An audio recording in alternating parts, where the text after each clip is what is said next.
I am a bipolar Laker delusional fan. Wait, did I hear a sigh? Like, why are you sighing against us, man? Huh? I haven't signed. No. No, it sounded like it was like, damn, No. I needed to take in win because Laker Nation, we up. we up. We up. Listen, you know what? We need to clear something up. There's a difference between me saying a take and me being biased. All right. The take was we losing 2 stars. They ain't no championship. We probably gonna be out first round. Once the playoffs start, it's delusional Laker fan, right? Championship, right? Like of all. Once the playoffs start, it's biasy. Clippers, so right now, they think they're gonna win 2027 championship. That's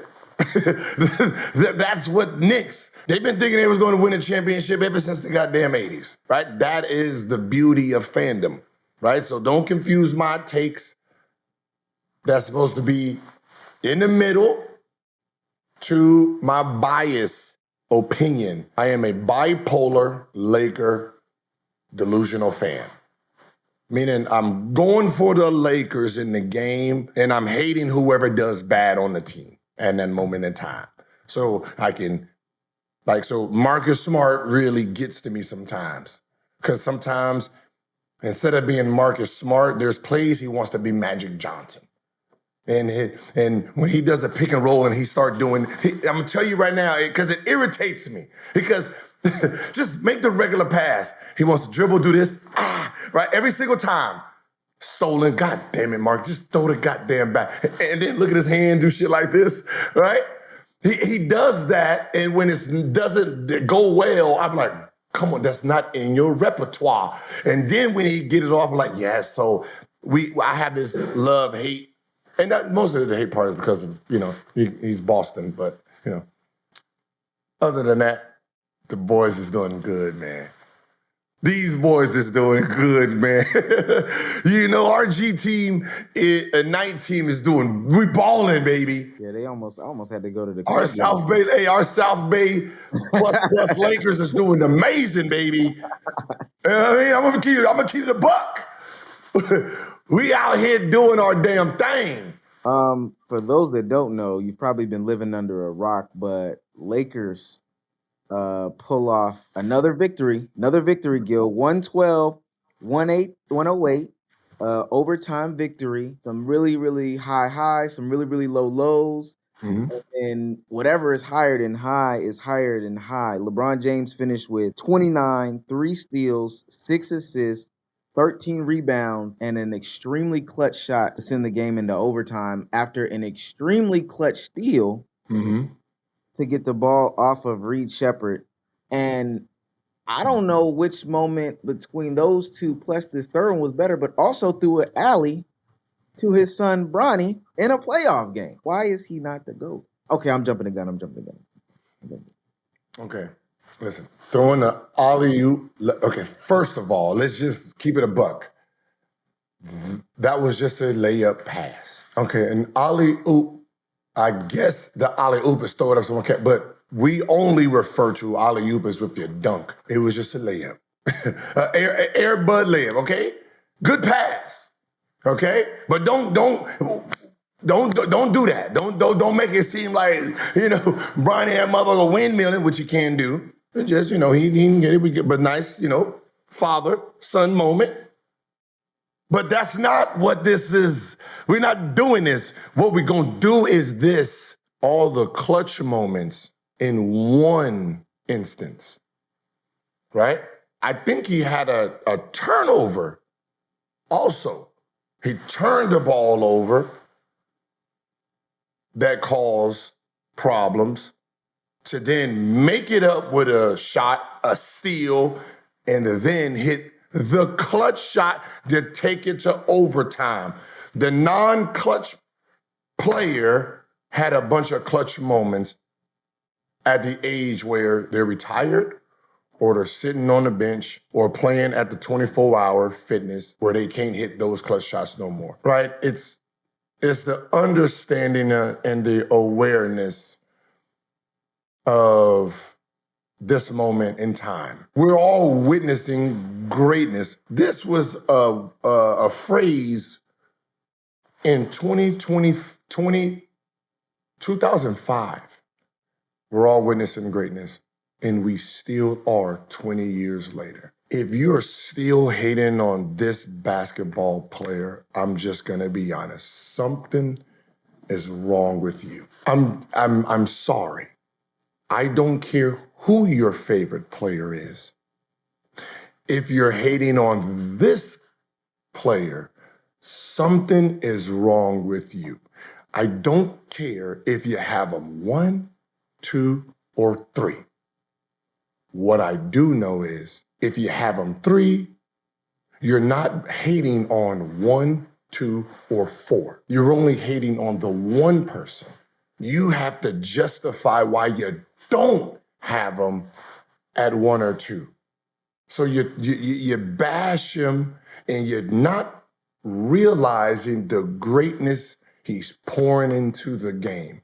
Just like the people you have in front of him or the people you have in behind him. It is sad when you really sit back and just hear the arguments. If you listen to a Jordan fan, you would think they have LeBron James 100th all time.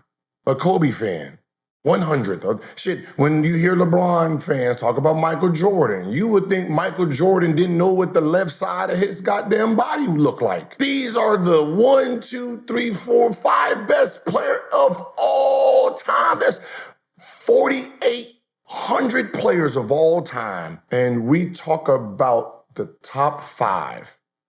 We talk about number 2 as if he's one of the worst players that ever lived. And we're watching number 1, 2, or 3 in your mind doing it over and over.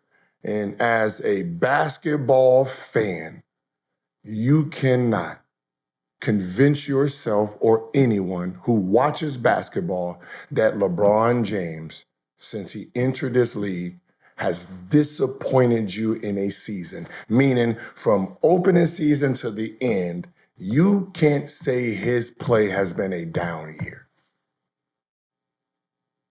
That means when you paid to go see him, he's giving you for the season your money's worth.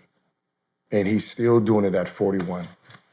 And sometimes you might just have to get out of your own way to embrace and enjoy this because we all know it's coming to an end. Every layup that motherfucker missed, I'm like, oh man, it's over. Every left hand layup he misses, I'm like, oh shit, we got about 2 more years. I've never seen, to be honest, somebody has to stat this. Can you just stat this year layup miss versus the other 20 to 22 years? He's missed more layups this year than he has in the last 22 years. But that's because he's getting old, man. It's amazing to see because he gives us hope that he's still going to be around in 4, 5 years. And I'm trying to tell you, that's not going to be the case. And just like we missed it in 98 when Jordan won that last championship and he didn't come back the next year and the game stopped. Are y'all not realizing what happened? The game stopped. There was a lockout. Mm-hmm. They had to readjust some shit.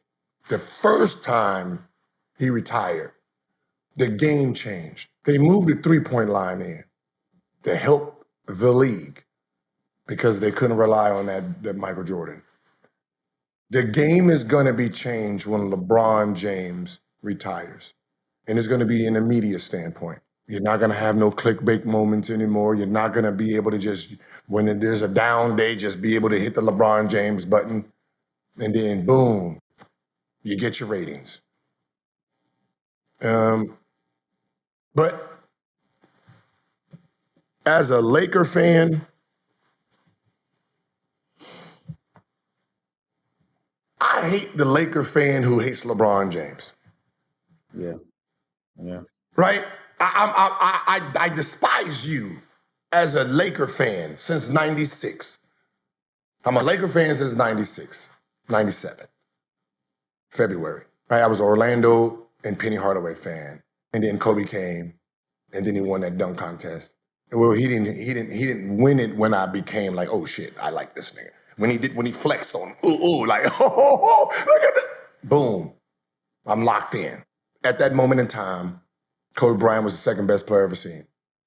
Okay, first it was Michael Jordan, then it was Penny Hardaway, and you couldn't tell me nothing. And this is 96, and then 97, February, Kobe jumped Penny Hardaway, and Kobe was still a bench player, right? Because stats don't matter if he gives you joy, right? If your player gives you joy. So to be a Laker fan and understand the history of the Lakers, and you have a superstar coming to your city on your team representing the Lake Show, and you saying you don't want to support the team, you don't fucking support our team. What are you talking about? You can be an enemy against us. You come here, you're supposed to be treated like Jesus. That's the point of being a basketball fan. We can hate you here. You come here, you are family. LeBron James has held the city up after Kobe left. We seen, goddammit, Kobe struggling with that sorry ass teams he was having. We remember them teams. Right? We remember it. Damn shit. Look, Kobe pissed off. Let's trade that one too. Get him up out of here. We was doing that. Then Kobe retires. Now I was like, oh Lord, LeBron James comes. Boom. Oh, we back. Anthony Davis comes. Boy, we back. Luka comes. Come on. We attract stars. Come on, Laker Nation. God damn.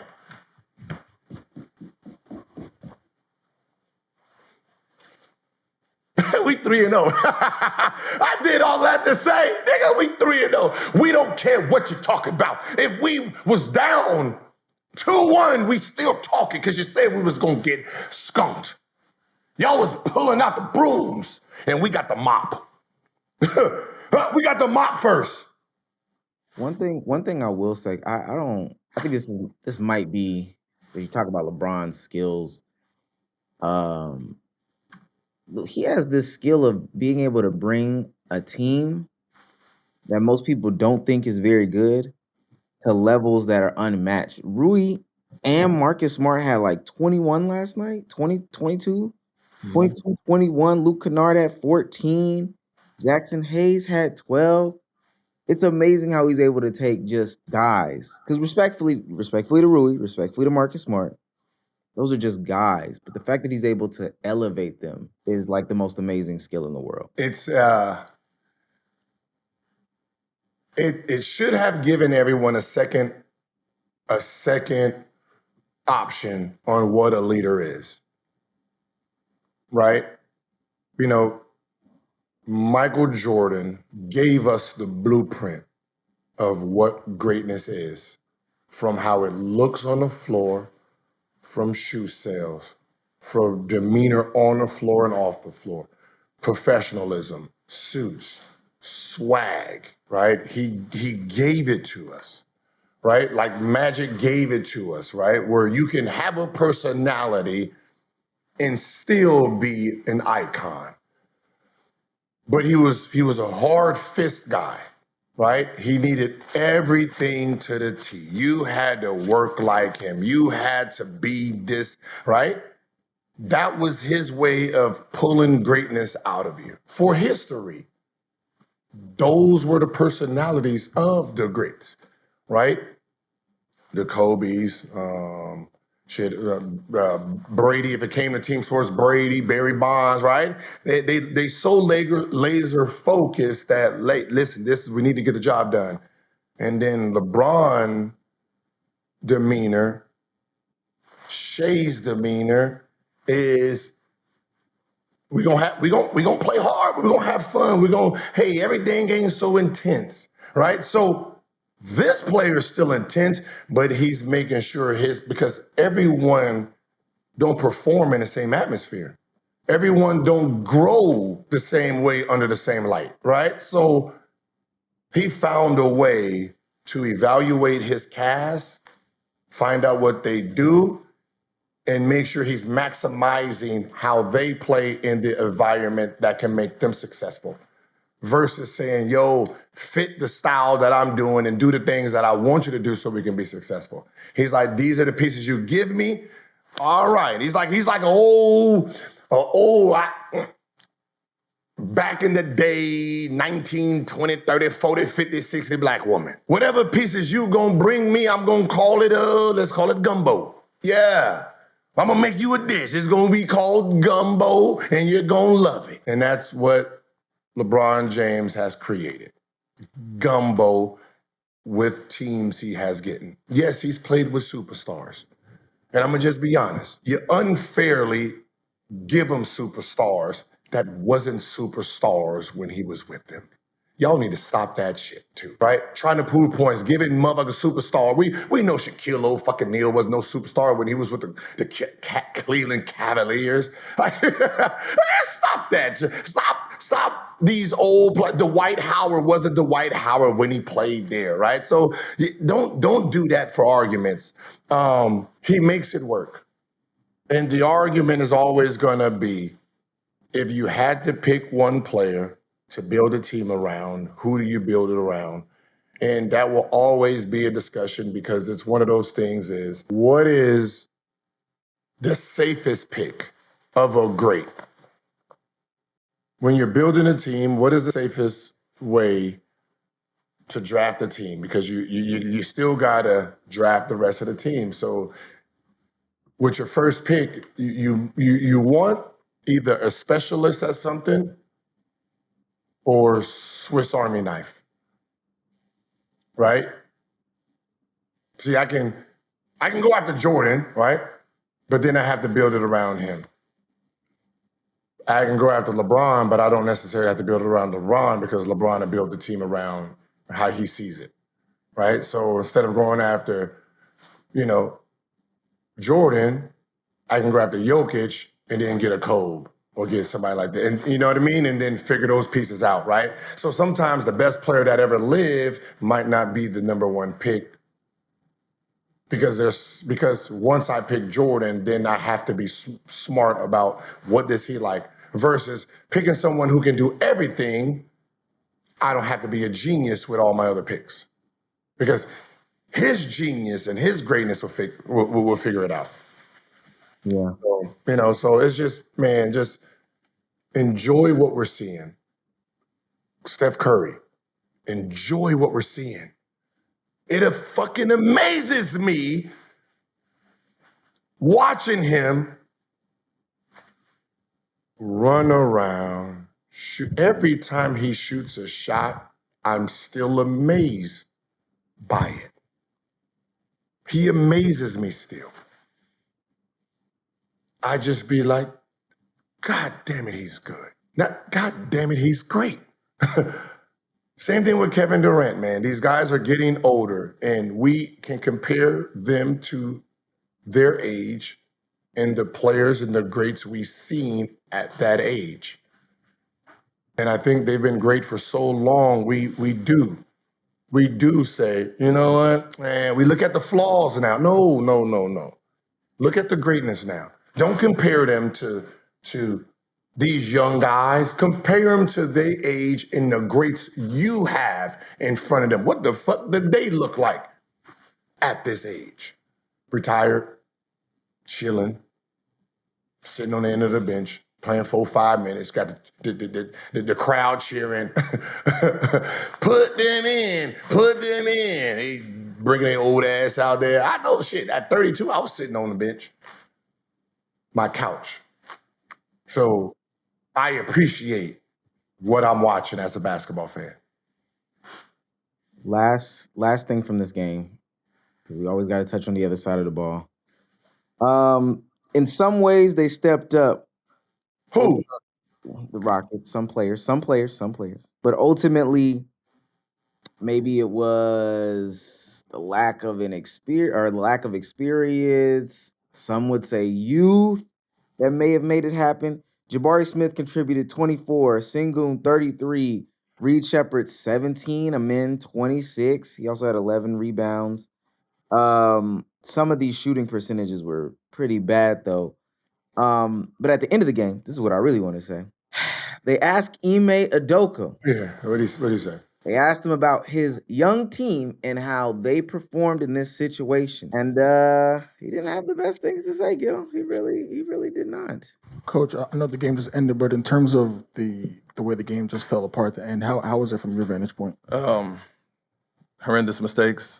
I don't know if you want to say youth or, scared of the moment or whatever the case, but yeah, you have a 6-point lead with 20 or 30 seconds to go, get a rebound, and just have to hold the ball and get fouled, or, it's basically a 1-on-4 and we throw it away. To combat it, make it worse, a terrible foul on Marcus Smart to give him 3 free throws. Next play, backcourt, you got it. Double's coming, you try to split it instead of throwing it to Alpi wide open. Another turnover, and then James makes a tough shot. Then the final play, for the last shot, we don't run what was drawn up, all the above. So a lot of the criticism is that he blatantly threw them under the bus. He blatantly threw them under the bus. He didn't really protect his players in that moment. And some people would even say, well, specifically like in a Reed Shepard's case, well, if you don't give him the freedom to grow, how is he supposed to be better in that situation? Thank you. You hear them dogs back there? Yeah. He was barking at that bullshit you was just saying. Okay? You hear them? Did he throw them under the bus? They did that. He didn't do nothing. The shit that they was doing out there is under the bus. I feel sorry for the coaches today that they can't be real coaches anymore, or they're gonna get fired. There's no way in hell that you're supposed to lose a game when you had 19 more shots than your opponent. You shot 98 shots and had 108 points. You belong under the bus, around the bus, inside the bus. You should be caught. Don't even come to the next game. That's embarrassing. There's no way in hell you should be up 6 to lose a game. You should be up 20. You have 19 attempts more than the opponent. You know how embarrassing it is to have 98 shots and only 108 points? That means you're playing a style of basketball that isn't basketball. A team like Houston should never, with the way their lineup is right now, they should never have 39 damn threes. I don't know if there's a team out there that has the type of shooting on their roster, besides probably Boston, to have 35 plus threes. Are you people dumb? The Lakers took 79 shots. You took 98.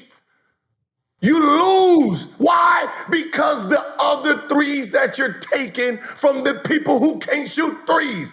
I'd rather see Steph take a fucking half-court shot than some of you taking 3-pointers. He has a better shot making that shot. That's the embarrassment of this. That you all think that at your big age, you learn how to shoot while you got to the NBA. You think you can be in these moments and take open threes because you're open. There's a reason you're open. Is Kevin Durant ever open? Huh? Is he ever open? How often is Luka open? Huh? Right? There's a reason his percentage is bad or lower, because every three he takes is a damn step back three, because he's a threat. Anthony Edwards, he don't have open threes. That means they want you to shoot the three. They will rather you shoot threes than let the best player beat us. The game plan, fellas, in the playoffs is if we have to pick a guy to shoot a three and leave open or slow rotate to, if you keep getting open threes, it's you. You're doing your team a disjustice by playing to the opponent's game plan. You have 19 more shots and only have 108. And we want to talk about coach throwing the team under the bus.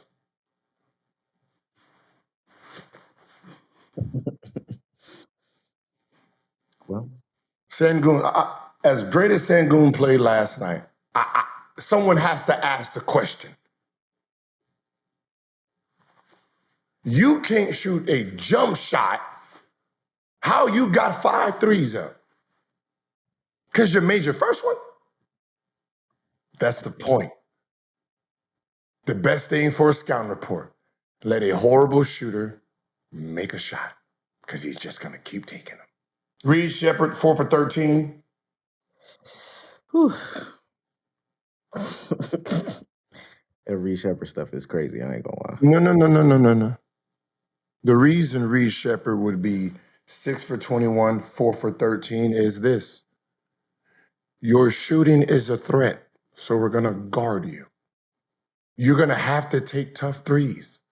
See, this is your first year really playing. So you're not at the Steph level yet where you can hit these shots on contest and all of that. That's where next year and year, that's where it builds for you. So you're going to have these games where you know this range is your range, but they also know that too. So they're going to guard the shit out of you. They're going to run you around. They're going to hit you. This is a learning thing for you. So I'm not worried about him shooting 14. We know he's a shooter. It's the guys who aren't shooters that's taking shots, that's taking threes. Like, Amen took 1 3. Perfect. He missed it. That's it. Attack. Know what you can do and do it to your best ability. When people said Ben Simmons, something was wrong with Ben Simmons because he wouldn't shoot the three, I always looked at that as if he is not comfortable shooting the three and he thinks he's going to miss it, why would he be hurting the team by chucking the ball up there? That would be the dumbest thing. He's open and you just want him to chuck the three up just to chuck the three up? Or try to find a better play. This is what it looks like when that person just says, okay, I'm just going to shoot it. They take 98 shots, but they only have 108 points. That's what it looks like. There's no way we were supposed to win this game. No way. You take away the final score, you put your hand over the final score, and you start looking at shit, and you be like, 79 shots. Okay, they made 40 shots, so they made more shots than us. Okay, we made 1 more 3. Oh, we had this many turnovers. LeBron James had, we got 15 turnovers today. We got, 15 to the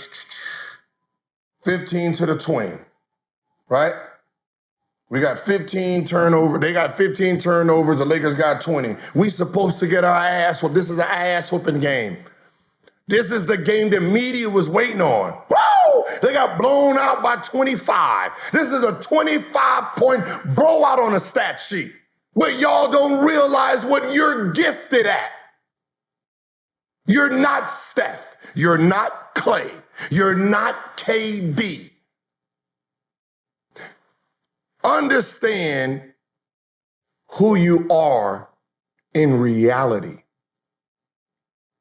Remember the names I said, and remember they had teammates.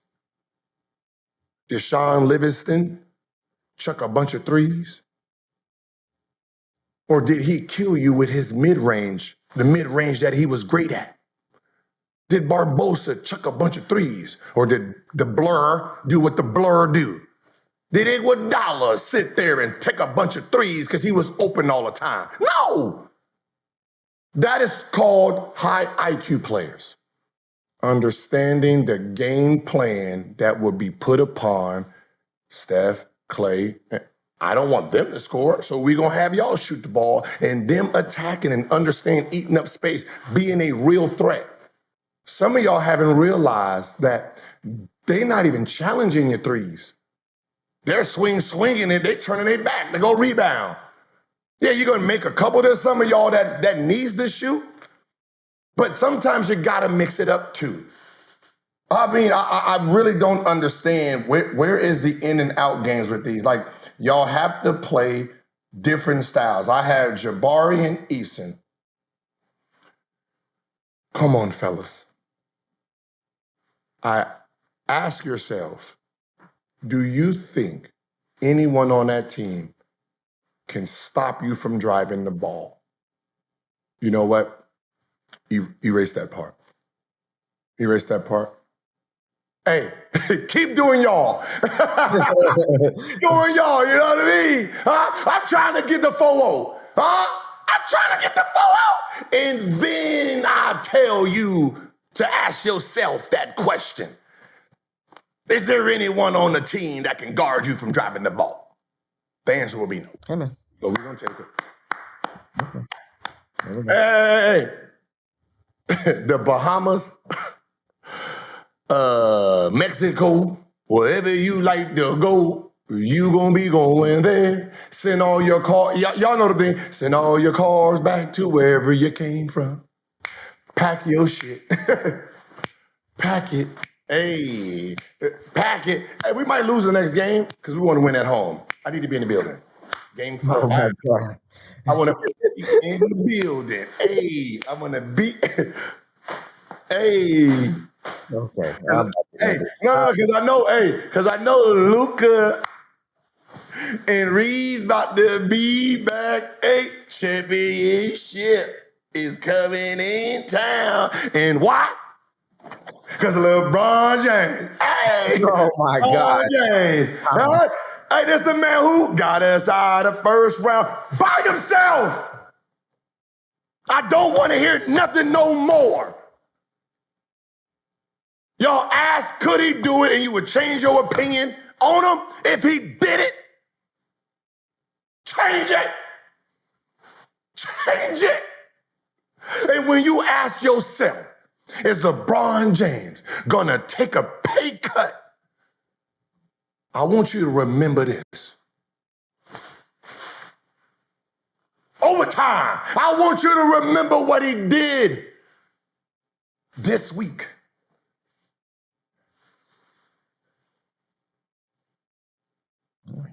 I ain't taking no pay cut. Why? I got my own doll. Get on out of here. Get on out of here, man. Go on and enjoy your Saturday.